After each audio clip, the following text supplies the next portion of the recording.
Well, hi there. Welcome to Markets Tomorrow right here on ED Now. Lots to talk about in the session today, and we'll do just that, given that the market lost about 0.5%, a little more than that, tested the 8100 mark on the downside, and there was so much more to report in terms of individual stock action. Start off with, of course, the top headlines from the markets, but before that, just a quick roundup. Our guest today on the show are Anand Shirgaonkar of UBS, Mayuresh Joshi on the fundamentals, and Sandeep Wagle will take us through the technicals. We also incidentally closed out the October series in the session today. So what does the November series hold, given the fact that there's Diwali around the corner, and whether or not the markets would see a bounce back from here? So starting off with our top stories on markets tomorrow, we have the Nifty losing nearly 2% in the last 7 sessions. That was a clear highlight. The fact that the Nifty has been drawing down, on every given day. First breaking it below 8250, then 8200, now 8150, and now perhaps closer to 8100. It's been a slow and steady downward adjustment for the market. Add to that, there's been a fair amount of pressure coming into the Bank Nifty as well, which has lost about 3% in the last 7 sessions. And Yes Bank, while Axis Bank continues to trade under pressure, losing about 10% in the last 2 trading days, you have Yes Bank, which is rebound after a fairly decent Q2 earnings, which were in line with estimates. So second day on the trot, Axis Bank losing about close to 10%. Aside of that, of course, there was a fair amount of interest coming in from the primary market as well. But in terms of just individual price action, you had a Gujarat Pipavav, you had a Bharat Forge, and a Just Dial. All those 3 stocks tanked on the back of poor Q2 earnings. Those were the 3 stock stories, liquid names from the broader markets, and the kind of fall they witnessed in the session today was fairly significant. The Indigo issue, was well received from all classes of investors. HNI's QIB portion, retail also picked up in the dying minutes. So that one is likely to draw more interest from the primary market. The paper coming in from the primary markets, hitting the secondary markets very soon. Emphasis was a stock which has had a steady run. Earnings were okay, but it continues its uptrend. And the intraday graph of Emphasis actually should come up for our viewers. Closed up nearly 15% higher in the session today.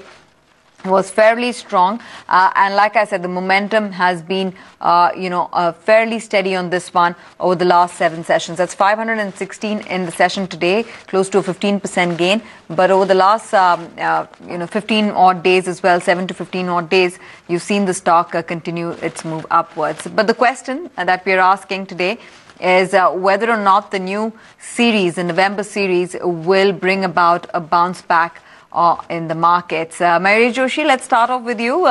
Good evening. Do you get that sense? Evening, Ivan. I think clearly, if you're talking about an event risk coming through in the November series would be the outcome of the Bihar elections. And again, I think if the NDA probably loses ground in Bihar, you might see some amount of sell-off happening in the markets from an immediate short-term perspective. So clearly, I think our take is that earnings have not been great, apart outside the election results as well. They will not continue to do so in Q3, Q4 as well. So our take is that Q1 FY17, if one really assumes that the capex cycle picks up by the latter half of this year, would see some amount of respite in terms of earnings pickup. But clearly, till that point of time, I think we still believe that the markets are there in a range and they might consolidate within this 400-500 point range. So 7,600, 7,700 is still where we believe the markets can head to in terms of weak earnings, downgrades, potential election outcome not turning the way out, the way the markets expect. And clearly, I think 8,300, 8,400 would be a huge amount of resistance for the markets. Okay, Sandeep, your own sense of how the new series would pan out? It's been a slow and a steady adjustment downward. Do you think we are in for a breakdown? Good evening, Tanvir. I would think so. I would be a seller in the level of 8140, 8160. I don't think that will be crossed with a stop loss of kind of a 8210. I would play for a 7930, 7950 range. So very clear 150, 170, 180 point downside. And if you get that chance of 30, 40 points tomorrow, I think that should be it. I don't see any levels beyond that. Probably for all you know, it may open down it again. Right, but do you think that it would be prudent to initiate a fresh short at these levels as we start off the new series, or not quite play a range? No, Tanvir, I think one should initiate a fresh sell, ideally in the 20-30 points higher. But if you don't get that still, unless it opens with a 30-40 point gap down, then I would wait for a bounce back. Because if I am talking of 79.50 or so, that's almost a 150-160 point down. So you can take a 100 point risk and play for a 100, 120, 150 point down. Dive straight into earnings, and lots of them, to report in the session today. Liquid names and pharma companies in focus as well. Dr. Reddy's splendid set of numbers coming in there. Big outperformance on the margin front as well. 34% PAT growth, sales growth of 11%. Their sales have in fact crossed 700 crores for the first time. So all in all, and I think the market had a whiff of it, 2.5% higher on Dr. Reddy's. If you can bring up the 3-month chart of Dr. Reddy's as well, it's not a cheap stock, it's a high value stock and has done fairly well. That's a 3.5% adjustment over the last 3 months. Superimpose that with the year-to-date performance of Dr. Reddy's from the pharma pack, just like the others. A large index stock like Dr. Reddy's has done fairly well. Mayuresh, does the stock get pushed higher from here on the back of these numbers? Well, yes, again, I think stellar set of numbers, Tanvi, specifically on the operating front. So margins at 28.5% were way ahead of what we and the street was expecting. Clearly, I think the new launches is something that the street is now expecting, and the management commentary thereof would be extremely key. I think Nexium has partly come in this quarter. It will come fully in quarter 3. The new launches that Dr. Reddy's possibly got, specifically in the generic segment, is going to be extremely crucial in terms of how the operating performance will pan out. So Dacogen, Vidaza, I think a few key drugs, if they get launched over the next few quarters, are going to be key. They've got 73 para applications pending in terms of ANDA applications. Out of that, 47 are para 4, 16 FTF. So there's a huge potential for Dr. Reddy's going forward. So clearly, I think strong operational performance, strong bottom line performance. The stock will show positive outcome in tomorrow's trade. The stock will show positive outcome. Glenmark was another set of earnings, and you had margin expansion there too. Mayuresh, your take? Again, impressive set of numbers on the EBITDA front. We are probably working with a figure between 20-20.5%. EBITDA margins have come in higher. And in the quarter gone by, I think the US generic business had to grow at a pace of 18 to 20%.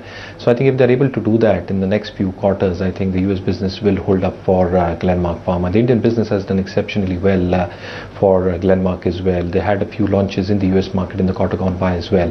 So one really needs to understand from the management thereof how they're perceiving the US generic business to grow. It is expected to grow at 18 to 20% for the remainder part of this year, and the management are confident on that. I think Glenmark should also show a positive tick in tomorrow's trade. Okay, and both these stories from the start of the year till now, I mean, look at Dr. Reddy's, that's about 1,200 rupees gained from the start of the year till now, nearly a 30% return for that counter. So it, pretty much moved into earnings in a confident manner, with the last 3 months particularly doing well. And for Glenmark too, our performance, or the performance where there's been a fair amount of enthusiasm in the pharma space, gets reflected. I mean, last 3 months it's been pretty much in a range, but 22% higher for this year. Both these stocks, Sandeep, on the charts, and which one would you prefer? Tanvir, Glenmark is a stock where we had a sell when it broke 1,000 levels, or around 1,010. In fact, we had a sell, and today it has cracked down at a level of 942. I would talk of levels sub 900. My long-term view though is bullish, and I would think of accumulating. But as a trade, very clearly some more downside, and 900 to 880 would be the target I would be talking of in Glenmark. Okay, just two set of earnings that I also want to address. You had a clutch of mid-tier companies, which we addressed in our headlines as well. Gujarat Pipavav, Bharat Forge, Just Dial, tanking on the back of earnings. Do you spot an opportunity here, Mayuresh, or stay away in either of the three? So stay away, I think, Tanvir, at least at this point of time. And each of the management commentaries, specifically in terms of Bharat Forge, whether they're very, very conscious in terms of Q2 also facing a lot of headwinds, the second half rather. So in that sense itself, I think the North American markets, which is a very key market for Bharat Forge, if it's not expected to grow at the pace that one really expects, you'll see muted growth coming from that, and the consolidated margins and the bottom line should get impacted. Gujarat Pipavav, again, very disappointing set of numbers, and clearly I think a miss on all counts. So I think not too enthused by the stocks at this point of time. I think there are much better mid-cap opportunities that I'll be looking out for. Okay, two more stocks very quickly before we take a break. You had Yes Bank, which bounced back. So Sandeep, a quick call there. And Emphasis, the uptrend there continues. That's a phenomenal 15% double-digit gain for the mid-tier company. Tanvir, Yes Bank, the bounce back can extend to 760, 765, currently at 743. And mind you, we are against the market, so I would not be keen on playing for that. But the trend is up, and I would definitely not sell this stock. If the Nifty falls, this stock will fall less. If the Nifty moves sideways, this stock can go to, Yes Bank can go to 760. Emphasis has made a very, very clear breakout, a rounding bottom breakout. And in case you get an opportunity, a sideways move, a consolidative move nearer 500, I would be a buyer. I don't see the stock go below 480, 478 to be precise. And I would talk of levels of anywhere between 620, 630 over the next few weeks. Okay, that's Emphasis, in fact, as viewers could just see. 22% in the last 7 sessions is what Emphasis has done. So the uptrend there continues post numbers. So we'll take a break then. As we do so, here, Anand Shirgaonkar of UBS believes that the Nifty may not rally further due to lack of earnings visibility. Our target for Nifty for December is about 8,200, which is roughly where we are. So we are not talking about any meaningful upside from here. And when we came out with this target also, our case was that there won't be much of earnings growth. And the street would actually be forced to reduce the earnings that they are projected. Now, just to put that into numbers, so we expect the full year F16 Nifty earnings growth to be about 8%. For the coming year, which is F17, we are projecting about 15% growth. And I think that could actually lead to some re-rating for the Nifty by the time we digest this next 2 quarters of earnings downgrade. I think that's how the market may actually unfold. Financials remains our preferred bet on a relative terms at least. And within financials, we've been sort of preferring private banks which have a better asset quality and better way of managing their loan book. We still continue to be positive on pharma and positive on the US business of these pharma companies in the second half. We're expecting some launches on major large Indian pharma companies which have exposure to the US. So I think we still remain overweight on Indian pharma names.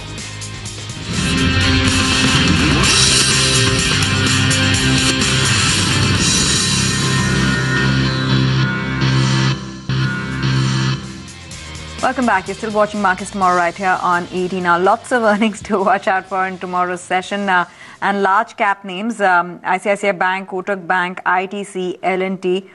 Those are going to be the primary names to keep your eyes on. For ICICI Bank, remember, for this ranked underperformer, trends in asset quality, recast book and management comments would be important. You will also be watching out for ITC, extent of decline in the cigarette volumes. The market has pretty much factored that in. But the extent of that would be, I think, important. Extent of growth or in the FMCG business, which is what the management has been talking about in terms of transition. So that will be key as well. Kotak Bank in reverse to ICICI Bank, because this one has been quite a performer from a stock market point of view. Updates on NPA's integration cost of ING Vysya Bank, trends in net interest margin, asset quality, performance of non-bank subsidiaries would be key for Kotak Bank. And the mighty one, which represents, which is really seen as a proxy to infrastructure stroke engineering in India, and that's L&T, expect to announce orders worth 35,000 to 40,000 crores. Middle East concerns may keep the international order book a bit subdued. Margin to expand on the back of surge in infrastructure segment. Mayuresh, very quickly, the banks first. ICICI Bank, Kotak Bank. One an outperformer, the other an underperformer. Which way do you see the stocks reacting, and what do you expect from the earnings? So Kotak expected to present a very stable set of numbers, Tanveer. And again, I think the key issues that you relayed, specifically the merger with ING, how is that progress happening, would be key. But again, stable numbers in terms of NIMS asset quality. For ICICI Bank, again, I think expecting a 10 bips drop in terms of NIMS going forward with the base rate cuts that we've seen. Asset quality in percentage terms on the gross side should be more stable at around 3.7, 3.75%. And clearly, I think there should be profitability growth of anywhere between 10 to 13% on the bottom line. So again, what happens with the 525 refinancing is something to be watched out for, the quantum of loans there, the restructured pipeline book that the management is adhering to, and they're expecting a better show to come on FY16. I think if they adhere to that management commentary again, post results tomorrow, I think that will be key for the stock's performance. Okay, that's what ICICI Bank has lost in this year, 23%. And for Kotak Bank, on balance, it's kept its head above water, so nearly a 5% return so far into the year for Kotak Bank out there. And those are, again, the key factors to watch out for. As Mayuresh pointed out, expect a stable set from Kotak Bank. And for ICICI Bank, let's see what they report in terms of their recast book. L&T and ITC are on the charts. As we look at the key factors to watch there as well. Sandeep, very quickly, L&T and ITC. Tanveer, L&T is very, very clearly weak. Some more downside as a trader I would look for. Currently at a level of 1470.